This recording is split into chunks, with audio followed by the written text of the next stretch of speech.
إذا كنت من الناس اللي حابة تتعلم الفوتوشوب فهذا الفيديو لك أنت.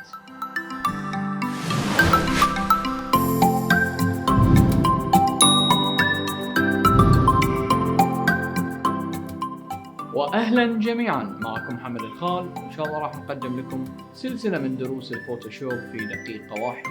اليوم أغلب الناس ما تحب تشاهد الشروحات الطويلة، فلذلك راح نخصص هذه الدروس قصيرة ونطلع منها المختصر المفيد، أو ما نسميه باللهجة العامية بالزبدة. الدورة راح تكون إلى المبتدئين، وراح نشرح فيها بشكل عام عن البرنامج والفلاتر والأدوات اللي راح نستخدمها وأمثلة على تطبيقها إن أمكن.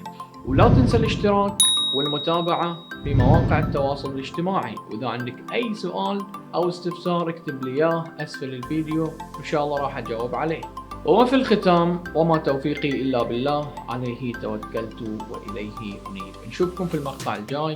سلام.